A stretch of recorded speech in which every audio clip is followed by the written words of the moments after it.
Tic Tac শুরু হয়ে যায় যখন কোনো একটা লঞ্চ চাঁদপুরের এই লঞ্চ টার্মিনালে এসে থামে। ইতিমধ্যে জেনেছি ঢাকা থেকে আসার মতো আর কোনো লঞ্চ নেই, কারণ আমরা সর্বশেষ লঞ্চটাতে আমরাই এসেছিলাম। তো এখন আর লঞ্চ আসার মতো কোনো সুযোগ নেই। ঘড়ির দিকে তাকিয়ে দেখলাম এখন বাজে প্রায় 3:30।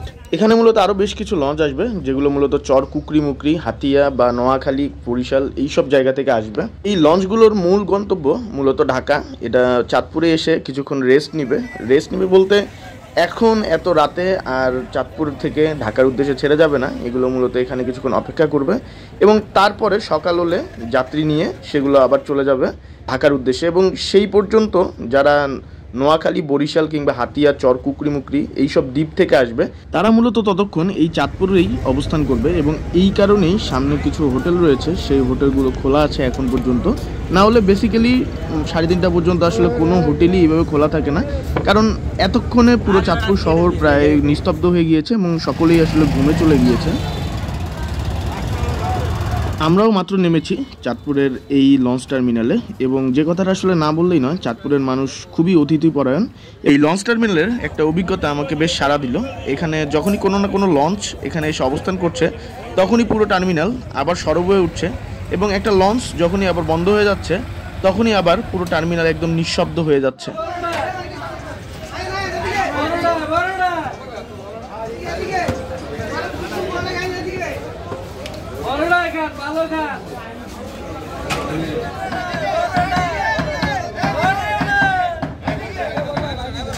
এক মজার দৃশ্য, প্রতিনিয়ত তাদের এমন সংগ্রাম করেই আসলে এখানে টিকে থাকতে হয়, কারণ এখানে পাশাপাশি দুটো হোটেল রয়েছে এবং যখনই একটা করে লঞ্চ এখানে নামছে এবং সেই দর্শকদের আকৃষ্ট করার জন্য আসলে এখানে তারা ডাক করছে এখানকার যারা কর্মচারী রয়েছে। চাঁদপুরের শহরটা বেশ ছোট এবং এই মুহূর্তে দেখানোর কোনো সুযোগ নেই, এবং যে কথাটা আসলে না বললেই নয়, চাঁদপুর শহরের একদমই পাশেই এই লঞ্চ টার্মিনালটা অবস্থিত।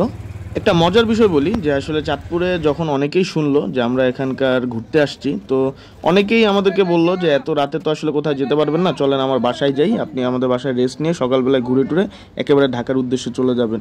তো এই বিষয়টা আমার কাছে বেশি ভালো লাগছে, কারণ চাঁদপুরে না আসলে আসলে চাঁদপুরের মানুষজনদের এইরকম মহানুভবতা সত্যি অজানা থাকতো আমার। সামনে একটা রাগজবা আছে। রাগজব এই জিনিসটা কি? রাগজবা বলতে পানি বেশি হয়, মানে পানি বেশি হয়, পানি বেশি হয়, পানির স্রোতও বেশি থাকে। আচ্ছা আচ্ছা, এটা আমরা বলি রাগজবা।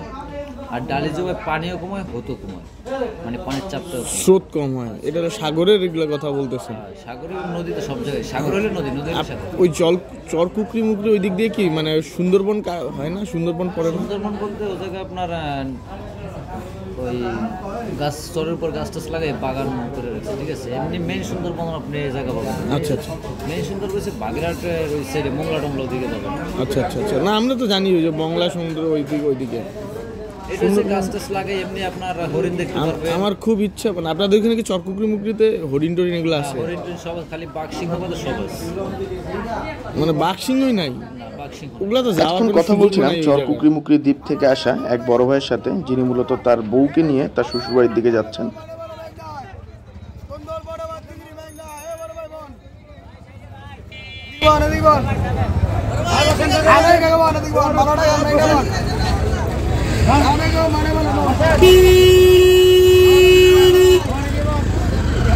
এবং অনেকক্ষণ কথা বলতে বলতে এবং আশেপাশে একটু ঘোরাঘুরি করতে করতে এখন আমাদেরও বেশ খিদে পেয়েছে, বাট পড়লাম একটা মধুর সমস্যার মধ্যে।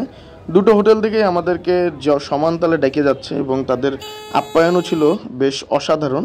মধুর সমস্যার মধ্যে পড়ে গেলাম আমরা আসলে কোন হোটেলটাতে খাবো, কিন্তু যেহেতু এখন ঘড়িতে বেজে সময় প্রায় 4:30, এখন আমাদের আসলে খাওয়ার জন্য একটা হোটেল চুজ করতেই হতো।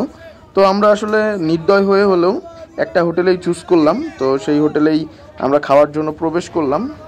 চাঁদপুরে আসবো আর ইলিশ খাবো না, সেটা আসলে কোনোভাবেই হয় না। তো আমরা আসলে ইলিশ মাছ খাওয়ার উদ্দেশ্যেই আমরা আসছি এখানে, কিন্তু তারপরেই আবার আমাদের মনটা খারাপ করতে হইলো, কারণ ইলিশের এখানে যে দামটা চাচ্ছে সেটা আসলে অত্যাধিক। তারপরেও আমরা একটা গোপন সূত্রের ভিত্তিতে জানলাম এই ইলিশ মাছগুলো একটাও আসলে চাঁদপুরের না, মানে অর্থাৎ চাঁদপুরের ইলিশ মাছ এখন চাঁদপুরেই থাকে না, সে এখন ভাড়া দিয়ে অন্য জায়গায় চলে গেছে, কারণ চাঁদপুরের খুব একটা ইলিশ মাছ এখন পাওয়া যাচ্ছে না, যেহেতু মৌসুমটা এখন খুব একটা ভালো না, যার কারণে আসলে ইলিশ মাছ এখন ধরা পড়ছে না জালে। তো সেই ভিডিওগুলো কালকে দেখানোর চেষ্টা করব, এখানকার যে একটা বড় স্টেশন ঘাট রয়েছে। তো আলটিমেটলি আমাদের চাঁদপুরের অরিজিনাল ইলিশ খাওয়ার স্বপ্নটা আসলে আবারও স্বপ্নই থেকে গেল, এবং ইনশাল্লাহ পরের বার আসলে আমি আপনাদেরকে সেই জিনিসগুলো দেখানোর চেষ্টা করব। তো এখানে আসলে যে আসে, যে আইটেমগুলো আছে সেগুলো দিয়ে আসলে আমাদের খাবারের যে পার্টটা রয়েছে এটা আসলে চুকাই ফেলা দরকার, কারণ সেই রাতে বেরিয়েছি সন্ধ্যা 6টার দিকে, এখন পর্যন্ত প্রায় 4:30 5টা বেজে গেল, কিন্তু এখন আমরা খেতে পারলাম না। ইলিশ মাছ খাওয়ার ইচ্ছা ছিল, কিন্তু আসলে এই ইলিশ মাছগুলো আমাদের খাওয়ার মতো সেইভাবে স্বাদও পাবো না, শুধু শুধু এত টাকা নষ্ট করে এই ইলিশ মাছ খাওয়ার কোনো যৌক্তিকতা নেই, এমনটাই বলছিলেন চাঁদপুরের এই লঞ্চ টার্মিনালেই একজন লোক, যাকে আমি আসলে চিনি না, এখানেই তার সাথে পরিচয়। তো আমাদের আসলে এই ইলিশ মাছ খাওয়ার স্বপ্নটা আসলে আবারও স্বপ্নই থেকে গেল। তো ইনশাল্লাহ পরে এটার আসলে কখন সিজন এটা আমরা জানতাম না বা এখনও জানি না, কেউ যদি জেনে থাকেন অবশ্যই আমার কমেন্ট বক্সে জানাবেন, নাহলে ইনবক্সে জানাবেন, আমরা সেই সময় চাঁদপুরে যাবো।